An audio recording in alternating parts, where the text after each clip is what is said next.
ಜನಗಳ ಮನಸ್ಸು.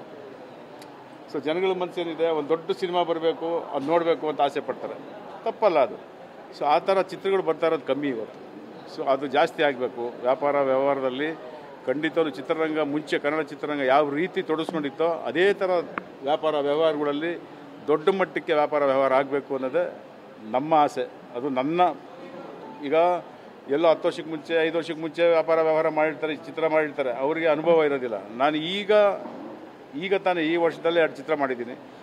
ಸೊ ಎಲ್ಲ ಒಳ್ಳೆಯದು ಕೆಟ್ಟದ್ದು ಎಲ್ಲ ನನಗೆ ಚೆನ್ನಾಗಿ ಗೊತ್ತಿರೋದ್ರಿಂದ ನಾನು ನಿಮ್ಮ ಮುಖಾಂತರ ಚಿತ್ರರಂಗಕ್ಕೆ ಮತ್ತು ಪ್ರೇಕ್ಷಕರಿಗೆ, ನಮ್ಮ ನಿರ್ಮಾಪಕರಿಗೆ ಎಲ್ಲರಿಗೂ ನಾನು ಅದನ್ನು ಹೇಳ್ತಾ ಇದ್ದೀನಿ.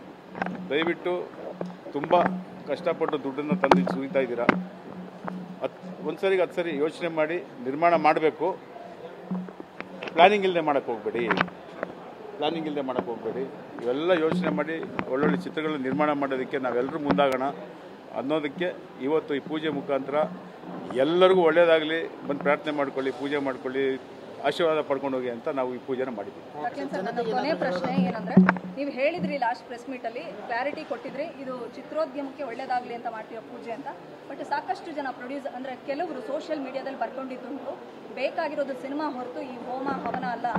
ಹಿಂದೆ ವೀರಪ್ಪನವರು ಕಿಡ್ನಾಪ್ ಮಾಡಿದಂಥ ಸಂದರ್ಭದಲ್ಲಿ ಪೂಜೆ ಮಾಡೋದಕ್ಕೆ ಒಂದು ಅರ್ಥ ಇತ್ತು. ದರ್ಶನ್ ಅವರು ಈ ಥರದ ಕೊಲೆ ಕೇಸ್ನಲ್ಲಿ ಜೈಲಿಗೆ ಹೋಗಿರೋದಕ್ಕೆ ಈ ಥರದ ಪೂಜೆ ಮಾಡೋ ಅಗತ್ಯ ಇರಲಿಲ್ಲ ಅಂತ. ಒಂದು ಕಲಾವಿದ ಅಂದರೆ ಇಡೀ ಚಿತ್ರೋದ್ಯಮ ಒಂದು ಕುಟುಂಬಕ್ಕೆ ಏನಾದರೂ ಆದರೆ ಎಲ್ಲರೂ ಕೂಡ ಸಾಥ್ ಕೊಡಬೇಕು ಅಂತ ಹೇಳೋರು ಅವರೇ. ಇಡೀ ಉದ್ಯಮ ಒಂದು ಕುಟುಂಬ ಅಂತಾರೆ. ಆ ಕುಟುಂಬದ ಸದಸ್ಯರಲ್ಲಿ ಯಾರಿಗೋ ಒಬ್ರಿಗೆ ಪ್ರಾಬ್ಲಮ್ ಆಗಿದೆ ಅಂದರೆ ಅವ್ರ ಪರವಾಗಿ ನಿಂತು ಏನೋ ಮಾಡ್ತೀವಿ ಅಂತ ಹೊರಟಾಗ ಈ ಥರದ ಅಡ್ಡಗಾಲ ಆಗ್ತಾರೆ ಅಥವಾ ಕೊಂಕು ಮಾತಾಡ್ತಾರೆ. ಏನು ಹೇಳ್ತೀರಾ ಅಂಥವ್ರ ಬಗ್ಗೆ ಅನ್ನೋದು? ಅವರವ್ರ ಅಭಿಪ್ರಾಯ ಮಾಡು, ತಪ್ಪೇನಿಲ್ಲ. ಅವ್ರು ಮಾತಾಡೋದ್ರಲ್ಲಿ ತಪ್ಪೇನಿಲ್ಲ. ಈಗ ಏನಾಗುತ್ತಮ್ಮ,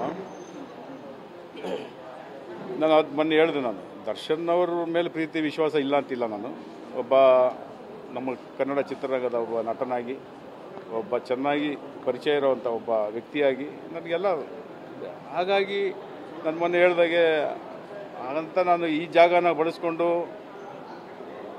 ದರ್ಶನ್ಗೋಸ್ಕರನೇ ಈ ಪೂಜೆ ಮಾಡ್ತಾಯಿದ್ದೀನಿ, ಪುಣ್ಯ ಏನೋ ಹೇಳ್ತಾರಲ್ಲ, ಅದು ಅವ್ರ ಅನಿಸಿಕೆ.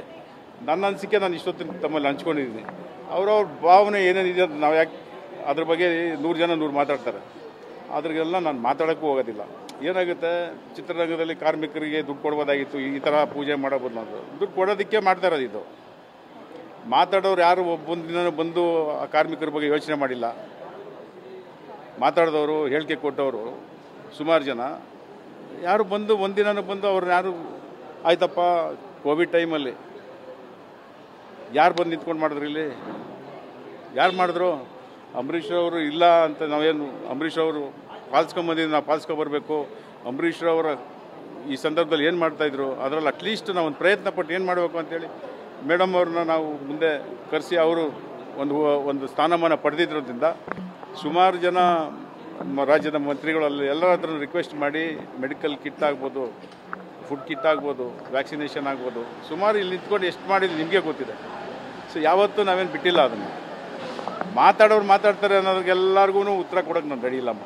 ಅವ್ರವ್ರ ಅಭಿಪ್ರಾಯ, ಒಳ್ಳೇದು ಬಯಸಿದ್ರು ಸರಿ, ಕೆಟ್ಟದ್ದು ಬಯಸಿದ್ರು ಸರಿ, ಇಲ್ಲ ನಾವು ಮಾಡ್ತಾರೆ ಸರಿ ಇಲ್ಲ ಅಂತ ಅವ್ರ ಭಾವನೆ ಇದ್ರು ಅವರನ್ನು ಅಟ್ಲೀಸ್ಟ್ ಮುಂದೆ ಬಂದು ನಿಂತ್ಕೊಂಡು ಮಾಡಲಿ. ಹಾಗಾದ್ರೂ ಈಗ ನನ್ನ ಅಭಿಪ್ರಾಯ ಅದೇ. ಈಗ ಅವ್ರ ಅಭಿಪ್ರಾಯನೂ ಬೇರೆ ಒಂದು ಅಂಗ ಅಂದರೆ ಒಂದು ಡಿಪಾರ್ಟ್ಮೆಂಟ್ಗೆ ಊಟ ತಿಂಡಿ ಕೊಡೋದು, ಅವ್ರಿಗೆ ಕಾರ್ಮಿಕರು ನೋಡ್ಕೋಬೋದಲ್ಲ ಅಂತ ಹೇಳ್ತಾರೆ. ಬಂದು ಮಾಡಲಿ, ಅವರು ಸಂತೋಷನೇ. ನಾವು ಅದ್ರ ಬಗ್ಗೆ ಏನೂ ಇಲ್ಲ. ನಮ್ಮ ಕಡೆಯಿಂದ ಏನಾದರೂ ಬೇಕು ಅಂದರೂ ನಾವು ಅದ್ರ ಜೊತೆ ಸೇರ್ಕೊಂಡು ಮಾಡ್ತೀವಿ. ಅದ್ರ ಬಗ್ಗೆ ನಾವು ಯಾವುದೇ ಥರದ ನಮಗೆ ಇನ್ನೊಬ್ರು ಏನೋ ಮಾತಾಡಿದ್ರು ಅವ್ರು ಇಷ್ಟ. ಎಲ್ರಿಗೂ ವಾಕ್ ಸ್ವಾತಂತ್ರ್ಯ ಇದೆ, ಮಾತಾಡ್ಕೊಡ್ತೀವಿ, ಏನು ತೊಂದರೆ ಇಲ್ಲ. ಸರ್, ಒಂದಷ್ಟು ಹೇಳ್ದು ಅದರಲ್ಲಿ ಕೂಡ ಕಾಮ, ಮದ, ಇದೆಲ್ಲ ಒಂದಷ್ಟು ಹಿಡಿತದಲ್ಲಿ ಇರಬೇಕು ಅನ್ನುವಂಥ ಸಲಹೆ ಕೂಡ ಸಿಕ್ಕಿದೆ ಅನ್ನುವಂಥದ್ದು. ಇದನ್ನು ನಾನು ಇವತ್ತು ಕೇಳಿಲ್ಲ. ಈ ಭಗವಂತ ಏನು ಇವತ್ತು ನಮಗೆ ಜ್ಞಾಪಿಸಿದ್ದು, ಇವತ್ತು ಕಲ್ತಿದ್ದಲ್ಲ ಅದು. ನೀವು ಹೇಳಿದ್ರಲ್ಲ, ಅದೆಲ್ಲ ಹಿಡ್ತಾ ಇಲ್ಲ ಅಂದರೆ ನನಗೆ ಈ ಸ್ಥಾನಮಾನ ಸಿಗ್ತಾ ಇಲ್ಲ. ನಮ್ಮೆಲ್ಲರಿಗೂ ಅಷ್ಟೇ, ನನಗೆ ಅಲ್ಲ, ಎಲ್ಲರಿಗೂ ಅದೆಲ್ಲ ಹಿಡಿತದಲ್ಲಿರೋದ್ರಿಂದಲೇ ನಮಗೆ ಈ ಸ್ಥಾನಮಾನ ಭಗವಂತ ಕೊಟ್ಟಿರೋದು. ಅದನ್ನು ಹೆಚ್ಚಿಸ್ತಾನೆ ದೇವರು. ಇಲ್ಲಿವರೆಗೂ ನೀವು ಅದನ್ನು ಕಾಪಾಡ್ಕೊಂಡು ಬಂದಿದ್ದೀರಾ, ಮುಂದಕ್ಕೂ ಅದನ್ನು ಕಾಪಾಡ್ಕೊಂಡು ಹೋಗಿ. ಯಾವುದೇ ಥರದ ನಿಮಗೆ ಒಂದು ಸ್ಥಾನಮಾನ ಸಿಕ್ಕಿದೆ ಅಂತ ದುರಾಂಕಾರ ಪಡಬೇಡಿ, ಇಲ್ಲ ಇನ್ನೊಬ್ರಿಗೆ ಕೆಟ್ಟದ್ದು ಬಯಸಬೇಡಿ, ಇಲ್ಲ ಕೆಟ್ಟದ್ದು ಮಾಡೋಕ್ಕೆ ಹೋಗಬೇಡಿ ಅನ್ನೋ ಒಂದು ಸಿಗ್ನಲ್ ಭಗವಂತ ಕೊಡ್ತಾನೆ ಅಷ್ಟೇ. ನನ್ನ ಅಭಿಪ್ರಾಯ ಇದು. ಸೊ ಅದನ್ನು ಮಾತಾಡೋರು ಮಾತಾಡ್ತಾರೆ, ನಾವು ಅದನ್ನು ತಲೆ ಕೆಡಿಸ್ಕೊಳ್ಳಲ್ಲ. ಭಗವಂತ ಇವತ್ತೇನು ಆಶೀರ್ವಾದ ಮಾಡಿದ್ದಾನೆ ಇಡೀ ಎಲ್ಲರಿಗೂ ಇಡೀ ಚಿತ್ರೋದ್ಯಮ ಒಳ್ಳೆಯದಾಗಲಿ ಅನ್ನೋ ನಾವು ಈ ಒಂದು ಪ್ರಯತ್ನದಲ್ಲಿ ನಾವೇನು ಪೂಜೆ ಮಾಡಿದ್ವಿ ಅದು ಫಲಿಸಿದೆ ಅಂತ ನನಗೆ ನಂಬಿಕೆ ಇದೆ. ಎಲ್ಲರೂ ಅದನ್ನು ಪಾಲಿಸ್ಕೊಂಡು ಹೋಗೋಣ ಅನ್ನೋದೇ ನನ್ನ ಅಭಿಪ್ರಾಯ. ಸರ್, ಕನ್ನಡ ಜನತೆಗೆ ಹೇಳೋದಾದ್ರೆ ಚಿತ್ರಮಂದಿರಕ್ಕೆ ಬನ್ನಿ ಅಂತ ಹೇಳೋದಾದ್ರೆ ಇದನ್ನು ನಾನು ಫಸ್ಟ್ ಸಿನಿಮಾ ಮಾಡಿದ್ಮೇಲೆ ಆವತ್ತಿಂದನೂ ಹೇಳ್ತಾ ಇದ್ದೀನಿ, ಚಿತ್ರರಂಗನ ಉಳಿಸಿ ಜನ ಸಿನಿಮಾ ನೋಡೋರು ಕನ್ನಡ ಚಿತ್ರಗಳನ್ನ ಬಂದು ಥಿಯೇಟ್ರಲ್ಲಿ ಸಿನಿಮಾ ನೋಡಿ ಅಂತ ನಾನು ಸುಮಾರು ಹೇಳ್ತಾ ಇರ್ತೀವಿ. ಇವತ್ತಿಗೂ ಹೇಳ್ತೀನಿ, ಅವತ್ತಿಂದನೂ ಹೇಳ್ಕೊಂಬಂದಿದ್ದೀನಿ. ನೀವೆಲ್ಲರೂ ಅದಕ್ಕೆ ಸ್ವಲ್ಪ ಕೈ ಜೋಡಿಸಿ ಅಂತ ಕೇಳ್ಕೊತೀನಿ ಅಷ್ಟೇ. Thank you.